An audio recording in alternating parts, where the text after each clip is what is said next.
So we got some IndyCar to talk about again. So after this weekend, after the controversy in St. Louis, we headed out west to the city of Portland for the Portland Grand Prix. The last road course of the season brought some surprises, with Santino Ferrucci achieving pole position for the first time this season and in his career, and the first for AJ Foyt since 2014.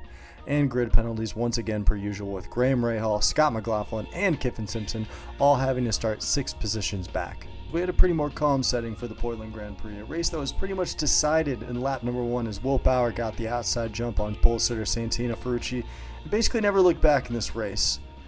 Pretty much dominated the whole pace of the race, was building a big gap between him and second place finisher Alex Palou. It was a very dominant day for Will Power, which we've seen these kinds of things occasionally in the series where we have a driver just completely come in and just dominate the day. And then to make things kind of interesting, Kyle Kirkwood decided to make a bold move on Scott Dixon for an overtake and pushes Scott out into the grass. No penalty on that, but Scott Dixon, trying to get back onto track, didn't really have full control over his car, makes contact with Pietro Fittipaldi, which in my opinion didn't really have anywhere to go. With drivers right behind him, it would have caused a wreck regardless. So someone was going to make contact here, and Scott Dixon, not having full control of the car, coming back on the course, makes contact out of the race in lap number 1, which was the first time that Scott Dixon crashed out in lap number 1 since 2005, which is insane. Yeah, Will Power pretty much remained in first place as Alex Palou tried to chase behind in second, but just not really able to close off that gap as it just grew and grew in this race. Joseph Newgarden tried to make the push for second position, but also that gap between Alex Palou and Joseph was also pretty big. Colton Herta and Marcus Armstrong were also having pretty solid days, and Romain Grosjean for a little bit before he just decided to have a little bit of a clusterfuck of a day in the middle of the race. We'll get to that later. But pretty good day for some of those drivers, especially Marcus Armstrong, who kind of struggled a little bit on the ovals, so it's good to see him move up and have a pretty good day. Then we had an incident again as Pietro Fittipaldi, this time under different circumstances, misses the built-in chicane and creates his own route as he spins Connor Daly. And then after a decent start, Romain Grosjean tries to throw his hat in for the most disliked driver of the day, definitely putting himself higher up into the hate cauldron, which came back this weekend as well, as he pretty much just clips Colton Herta and pushes him off the track in what was one of multiple incidents in this race. Nolan Siegel decided to do some off-roading for a little bit as he tried to make a big move on Toby Sauer and goes off track. And for Toby Sauer, a pretty good day for him overall, who's just making the best of an opportunity this season for Dale Coyne Racing, and pretty much I feel like solidifying his spot at what should be a full-time ride for him for next year for that position. And then Grosjean again, another incident with him as he spins the car stalls, he gets it back on, and then pretty much just guns it without looking at all in a very lazy move, and makes contact with Christian Rasmussen, and then spins, tries to come in again, and then does the same thing as he almost takes out Toby Sauer. So in the span of what was about 5 seconds, he pretty much almost takes out multiple cars in this race, in which was just a very just dumb move. And then Colton Herta gets a penalty on pit lane for manually starting his car. Not able to start the car yourselves, I guess, on pit lane. You have to have the teams do it for you, but you're able to manually start the cars on track. Really confusing to me. I'd love to hear an explanation from IndyCar or just the reason from the rule books as to why this is exactly a penalty. I mean, it just seems kind of like a little bit of a gray area to me, or just not really that important. Is it like a safety issue here? Like, what's the deal? That pretty much just wrapped up the action from the day as Will Power just grew and grew his lead, almost at one point being a 10-second gap between him and Alex Palou as he got his 3rd win of the season, and the fight not being over yet for Will Power for the championship.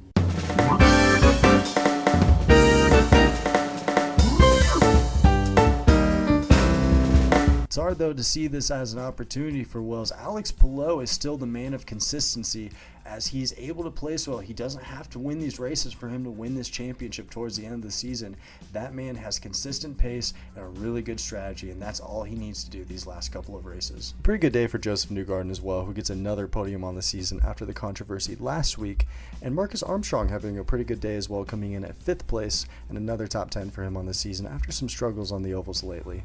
Pretty good to see him putting together today. And Marcus Ericsson as well had a pretty quiet day, but a good day in 6th position. And Scott McLaughlin, the biggest mover on the day, jumping from 20th position all the way to 7th. Really good day for him. And Santino, also another top 10 this season, coming in 8th position. Graham Rahal as well with the top 10 finish. And Toby Sauer, another decent day, finishing in 17th, proving that he should be in that spot for next season. And it was the season debut for Yuri Vips, who auditioning for the possible addition to Rahal, Letterman, Lanigan next year. Can't really ask for much more in this race. Very short time to prepare for it. He qualified all right and had a decent race and finished the day. Can't really ask too much. Well, it wasn't the most entertaining race of the season per se. It was still a pretty decent day. I can't really get mad at seeing the cars on the track. It was very comparable to Mid-Ohio this season, as we didn't really see a lot of these big battles up front. It put more of a focus on some of the people in the middle of the pack and some of the battles that we saw back there, some of the up-and-comers, new drivers, etc. So still a pretty decent day overall. I wouldn't say it was the worst race I've seen this season. And then sadly, one of the key points I did see from the fans and social media is the officiating. Another weekend where a main focus goes away from the action on track and instead discussing penalties and who is possibly benefiting. You know Roger Penske is rigging the series. It's Penske car. The series is ruined. Officiating sucks. The end is I have never seen real grass. I could see the arguments, especially with some of the incidents that we saw in this race that were not called, and the big penalty that should have been called last weekend on Will Power for that incident with David Malukas. But I don't think it's this heavily favored thing where it's just heavily pushing Penske for the championship. I mean, Joseph Newgarden is not making a run for the championship. Scott McLaughlin's not making a run for the championship. Will Power pretty much needs a storybook fucking ending to pull this off at this point, which I don't think is happening. Alex Palou pretty much needs to just consistently place decently in these last couple of races, and he's got it. Overall, a pretty tame road course on the schedule, and pretty much up to par with what Portland has to offer. I feel like it's never an exciting race on the schedule that's going to be one of the best races of the season, and as we head into the last couple of races of the season, this is where things are really going to get interesting. So we have the 2 races at the Milwaukee Mile, and then we have the last race of the season at the Nashville Superspeedway. These are multiple tracks that a decent chunk of the field hasn't ran on yet. Colton Herta, Scott McLaughlin, Alex Palou, Pato O'Ward. Some of the big drivers in this series haven't ran on these tracks before. The last time that IndyCar ran at the Milwaukee Mile was 2015. Will Power has won this race previously. Scott Dixon also having experience at this track as well. So we may see some of these old timers kind of come in and have more of the jump as we head into these last couple of races. And as we head into the last part of the schedule, going over the championship standings once again, Alex Palou is still your championship leader with Will Power in second. Colton Herta is in third position with Scott McLaughlin in fourth and Scott Dixon in fifth. And trying to get once again at least one podium ride this season. And with all the chaos and unpredictable moments, it's kind of hard to decide these final 3 spots.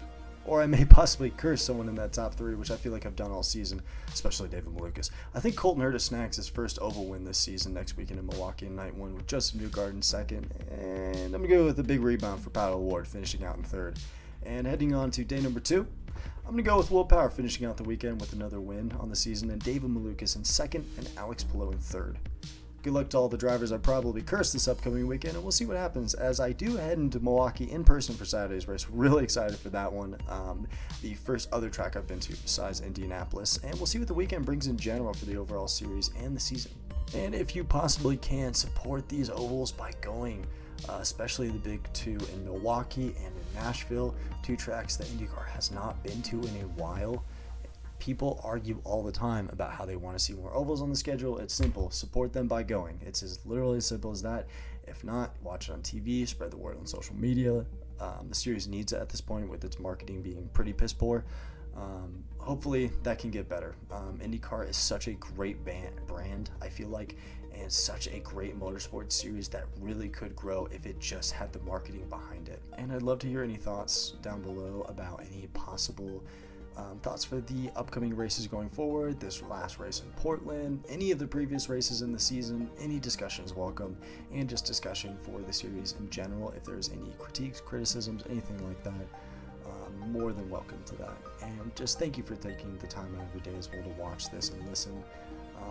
It's been a great couple of months kind of working on this content and just expanding it video by video, and I'm enjoying it more and more, and hopefully doing some more stuff into the off season as well. So thank you so much for taking the time every day, and have an amazing rest of your day.